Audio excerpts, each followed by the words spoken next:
Welcome back, MTN Giants podcast, previewing the Giants at the Saints in week number 15, a 1 p.m. game tomorrow. Right now, the Saints are 5.5-point favorites.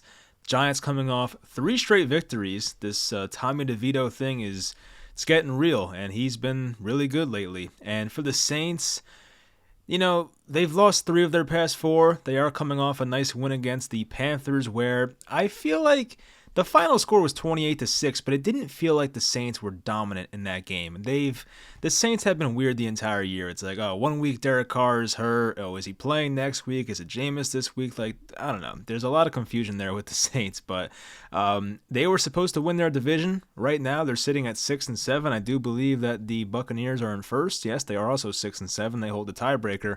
So a big game for both teams, right? The Saints are 6-7. Giants are 5-8.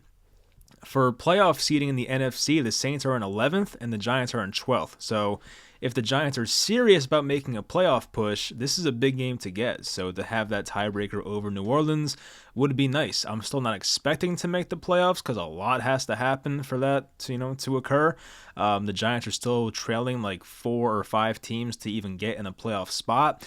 So it's far from likely at this point, but if they're going to make it, I feel like they have to win this game. So we'll see what happens on Sunday. But I hope you guys enjoy the video. Of course, we'll go through the injuries. We'll do the NFL spread picks at the end. Those were fire last week, by the way. So if you were going to pick 1 week to trail my advice, I hope it was last week. But hope you guys enjoyed the video, and let's get into it. So we'll run through the injuries quickly. For the Giants, still going to have most likely no Evan Neal. He's doubtful, so I'm not expecting him to play. Dexter Lawrence still questionable with a hamstring. Of course, he played last week. I would think he probably plays through it. Darren Waller's interesting. I mean, Darren Waller could come back. I've heard people say she might come back this week, but it wouldn't shock me if they just were safe about it and waited an extra week. But he might be out there playing limited snaps, so that would not surprise me. He's really like 50-50 in my mind, so we'll see about that. Justin Pugh's questionable with a calf, so he got a limited practice on Friday, so he seems like really questionable. For the Saints, not much. I mean, Chris Olave has the ankle injury. He did not practice all week, so if he's out, that's a huge loss. Their wide receiver 1. Michael Thomas is already out for the year, so Olave would be a big loss for this team. Taysom Hill had a full practice Friday. He should be fine. Cameron Jordan with an ankle injury. He practiced in limited fashion all week. Rashid Shaheed, he missed last week with a thigh injury, but he got a full practice on Friday. I would think he plays. Peyton Turner still on IR. He did practice in a limited fashion on Friday, their former first-round pick, so he might play. Kendre Miller, one of their backup running backs, is out. But no major injuries outside of Chris Olave. Like, he seems like the guy that could miss this game. So if he were to miss, that'd be big, and even Rashid Shaheed right behind him. So the Saints might be down their top 2 or 3 wide receivers in this game. And for the Giants, once again, not much to worry about. I mean, Evan Neal, of course, probably not playing. Dexter Lawrence, I think, should be fine. And for Darren Waller, I think he seems like 50-50. So we'll see what happens with him. But as for this matchup and looking at the Saints and where they rank on the year, as I mentioned, it's been a weird year for them. They're 6-7, gave out a lot of money to Derek Carr. And this is a matchup of 2 teams that probably regret giving their quarterbacks big extensions in the offseason. Well, not an extension for Carr. That was a free agent signing. But for the Saints on the year, they rank 15th in points on offense. They're 13th in total yards, 13th in turnovers. So it could be, it could be worse. I feel like Derek Carr does a pretty good job of protecting the ball because he's very conservative. They're 7th in passing attempts, so they like to pass the ball a lot. 14th in passing yards. 20th, though, in passing touchdowns. They've had a big red zone issue this year, and that's kind of what Derek Carr does. They are 9th in rushing attempts, but they are 20th in rushing yards. I feel like Alvin Kamara's came back and had a great year. I was heavily invested in him for fantasy football this year. I know he was suspended, but it worked out great. He's been awesome for fantasy.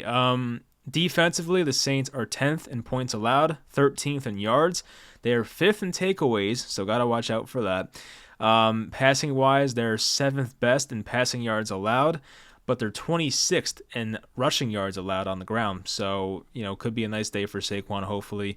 But yeah, this Saints team doesn't scare me that much. There was a time in the past when it was Drew Brees. Like, I would hate to play in New Orleans because it felt like the Giants had no chance to win those games.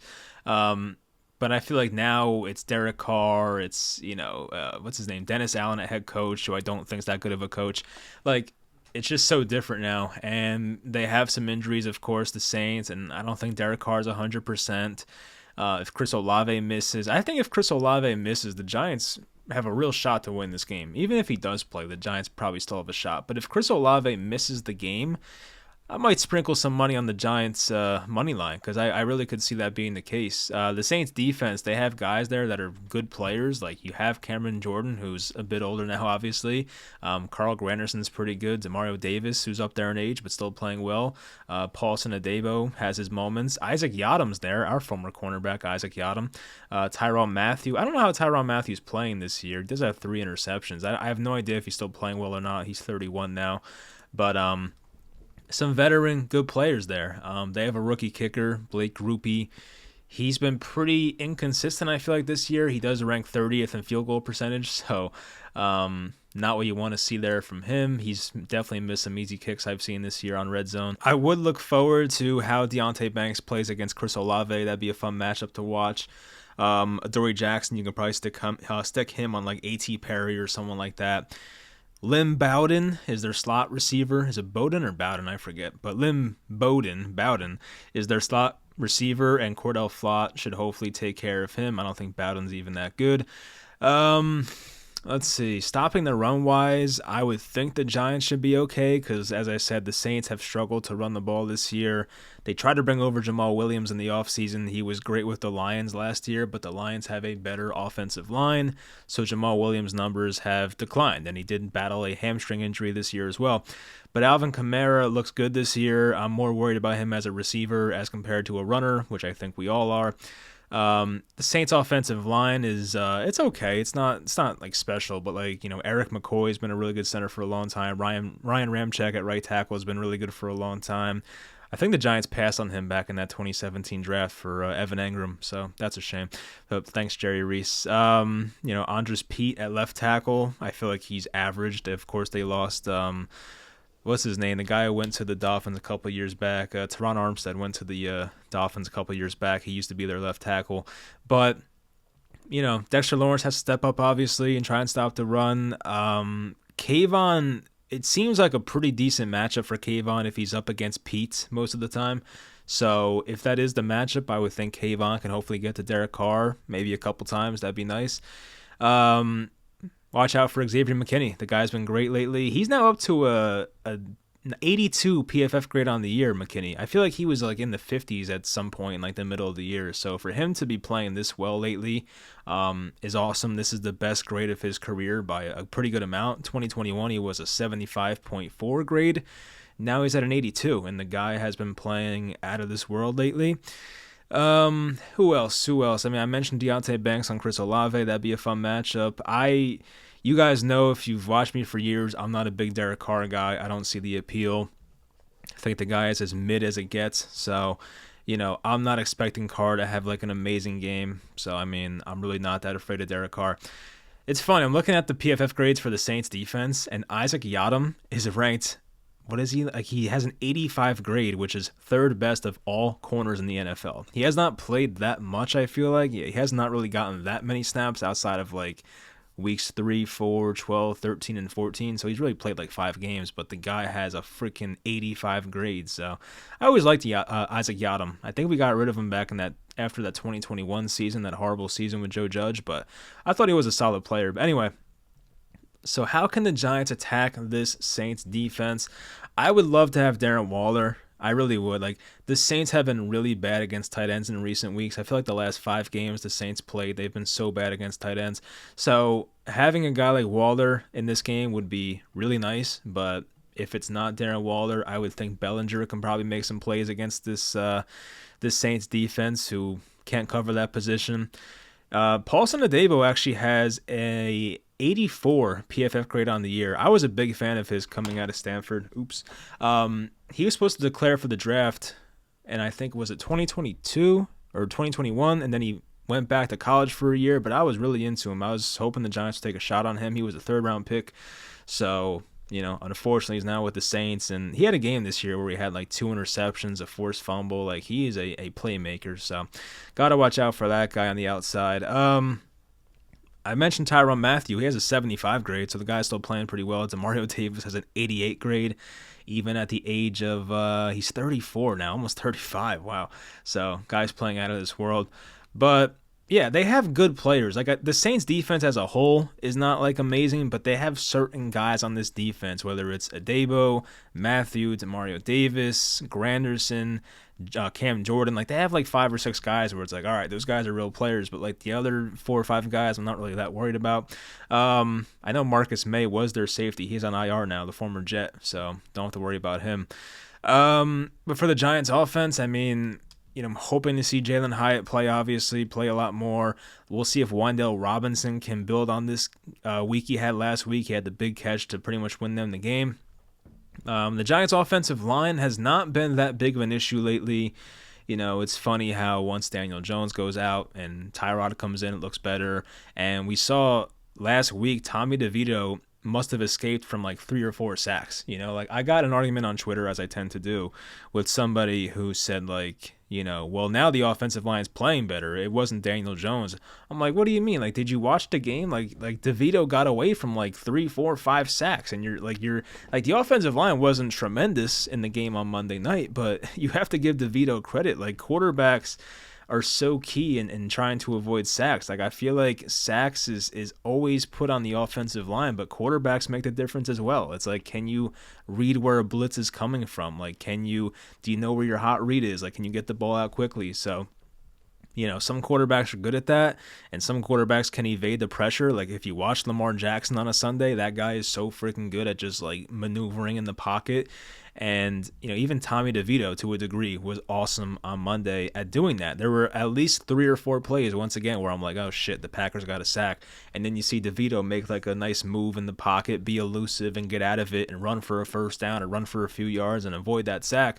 So I don't think the offensive line is, like, magically playing much better. I think you have to give credit to DeVito for getting away from the pass rush. I think the quarterback's doing a great job at that. So, Darius Slayton's still out there on the outside. And once again, if Bellinger is like the full-time guy, I could see him having a nice game. I feel like Saquon, when they played the Saints last time a couple of years ago, he had a big game. He had that big catch to pretty much win them the game in 2021. I remember John Ross had that big catch in that game too, but I think he's retired. Hey, actually, is he retired? I feel like he retired and now he's making a comeback. I forget. I don't know where John Ross is at right now, but I don't know. Maybe he retired, maybe he didn't. So anyway, we'll see. We'll see if DeVito and the magic can continue. I keep thinking at some point it's going to end, but, the Saints do have a pretty solid defense, I guess, but, this isn't the best matchup, but I could see it going on for one more week. I would think next week against the Eagles, I think they play, I'm pretty sure.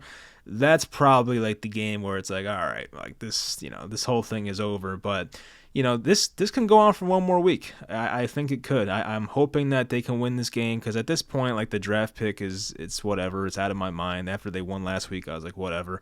So, hoping to win this game. But yeah, next week they're at Philly, and we know how the Giants do there. So I think if this DeVito thing goes on, it's probably for one more week, and hopefully they can find a way to get this win on Sunday. So anyway, that's going to do it for the game preview. I guess I'll predict the score. I've been doing that lately. I got it wrong last week. I think I said 23-16 Packers, so got that one wrong. But should I predict the Giants to win? Am I that crazy today? I mean, I kind of want to pick the Giants. I mean, I feel like, I keep feeling like, oh, this DeVito thing, it can't go on much longer, but it keeps going on. So, screw it. I'll ride out with it for one more week. I'll say the Giants win this game like 24-21. I'll say that. 24-21 Giants. They get the 6-8. They keep the playoff hopes alive for one more week until they go to Philly and ultimately probably lose. So we'll see what happens, but I think they can win this game. But anyway, let's get into the Week 15 spread picks. All right, so on to the spread picks. Last week was really good for me. I went 10-3-1. Of course, I lost with the Giants. I lost with the Dolphins. The Dolphins one was crazy. It was Dolphins minus 13. And they were up by 14 with or were they up 13 or 14? I don't know, whatever it was. They were up by 13 or 14 with 2 minutes and 50 seconds left, thinking all right, I might win this one. And they somehow lost the game. And I also lost with the Falcons. I might be done picking them. Anyway, so now on the season, I'm 97, 88, and 7. So not a bad place to be after a big week like that. So this game already happened. Cincinnati had the walk-off victory on the field goal. This game is about to start up. I'll just pick it for the hell of it. Colts and the Steelers. It's Colts minus 1. I don't love the Steelers with Mitch Trubisky. I can't lie. The Colts are still missing Jonathan Taylor, but I feel like, Mike Tomlin has to go 500 every year. So I feel like this might be one of those games where they get it, but I don't know. It's a tough one. I think I'll just say Indy. They're the home team, and it's only 1 point, so I'll just take Indy minus 1, but I could see the Mike Tomlin magic doing it again.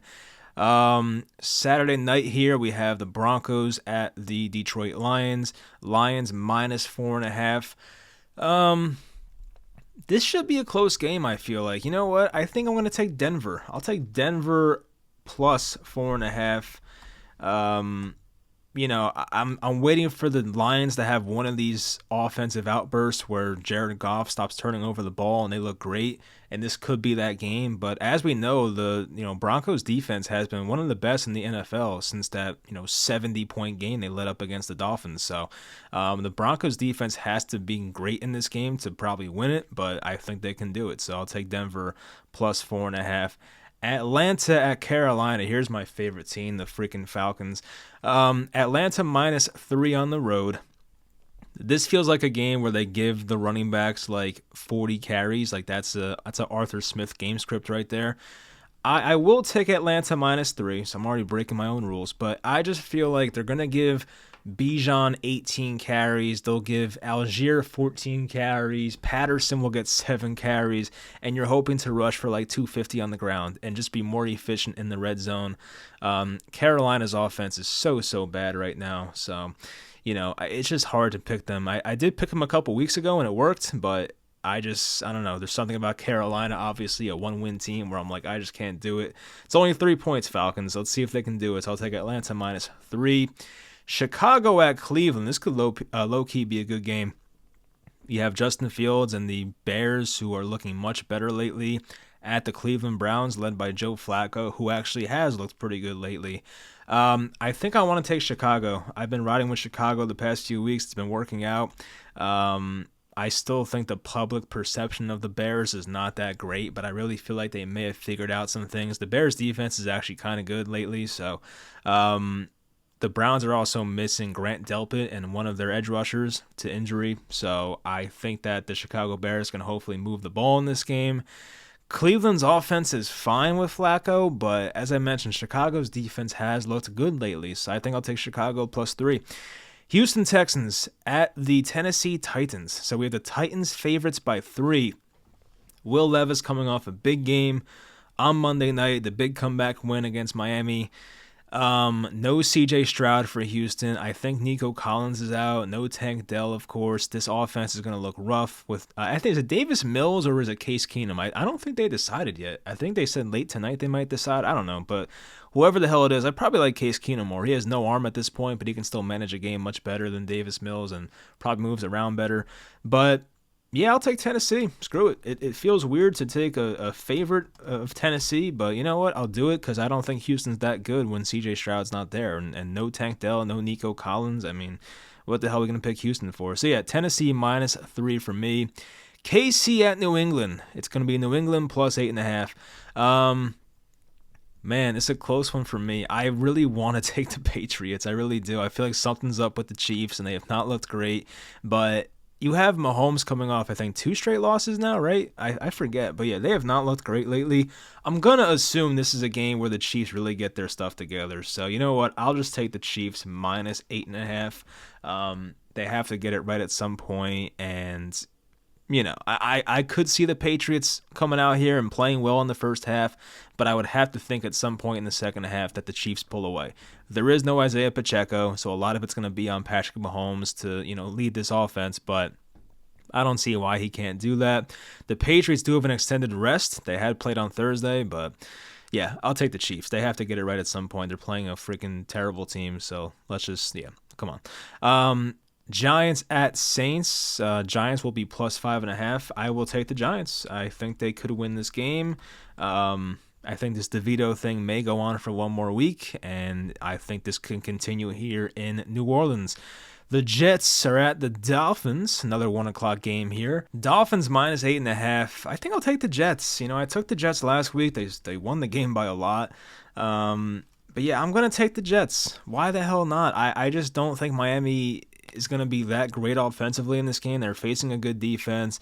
Tyreek Hill is either going to play in a very limited fashion or they might not have him at all. Devon Achane might be out as well. So yeah, it's like the Dolphins are missing a lot of firepower. I think the Jets could compete in this game, so I'll take the Jets plus 8.5. Tampa Bay at Green Bay. This is a good game here for playoff implications and everything. Green Bay minus 3. The Packers looked so bad on Monday, but I'm going to go back to them. I'll take the Packers minus 3. Of course, I do like Baker. I kind of hope the Buccaneers win, but I do think the Green Bay Packers should win this game. They have some injuries. I mean, both their running backs are hurt. Dillon and Jones, I think both may play. One may sit, whatever. Dontavian Wicks has an injury, the wide receiver. So there are some injuries, but I remember last time Baker played in Green Bay, it went horribly. He had like 3 interceptions, so I'm just going to hope that may happen again. Next game, San Francisco at Arizona. Arizona, a plus 12.5 at home. Jeez. I'm going to take San Francisco. I got to take one of these big spreads here. So I'll take San Francisco minus 12.5. I went against them last week in the big spread. I got that by a point. Shout out to Drew Lock and the Seahawks. But this week, I'll take San Francisco on the road in a dome as 12.5-point favorites. Washington at the LA Rams. 6.5-point favorites here for the Rams. Washington coming off a bye, and I think I'll take them. I still think the Rams will win this game, but I do think Washington can keep this close. So, I could see the Rams winning by like 3, 4, 6, whatever. I will take the Commanders to cover 6.5. The Dallas Cowboys at the Buffalo Bills. This is a great game here. Buffalo minus 1.5.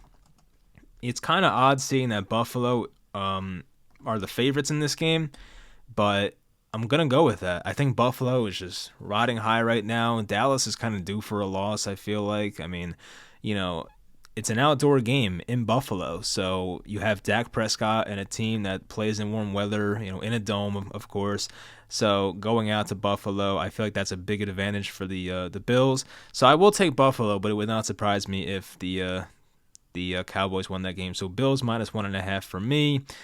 We have the Baltimore Ravens at the Jacksonville Jaguars. Jaguars plus 3.5. I think I'll take Baltimore here. Baltimore minus 3.5 for me. Jacksonville's fine. Like, they're a decent team. I'm still worried about Trevor Lawrence's mobility with the ankle. He didn't look that great last week. He definitely made some mistakes and didn't move as well as he usually does. So I'll take Baltimore. Their defense hasn't been as great lately. I think Kyle Hamilton's out, which kind of concerns me, but still, Baltimore's a better team. I'll take them minus 3.5. This game was Thursday. Still surprised about that final score. Philly at Seattle. Seattle, 3-point dogs at home. Didn't realize it was only 3. That's a very low spread. Geno Smith is like legitimately questionable with that groin injury, so I'm not sure if he's going to play or not, but I think either way I'll take Philly. It feels like the safer pick right now with the uncertainty of the quarterback position.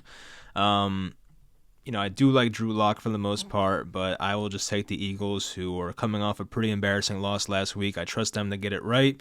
So it is in Seattle. It's tough, but you know what? Let's just go with the Eagles minus 3. So that's going to do it for the video. Hope you guys enjoyed. Hopefully the spread picks do well again, and I'll talk to you guys next time.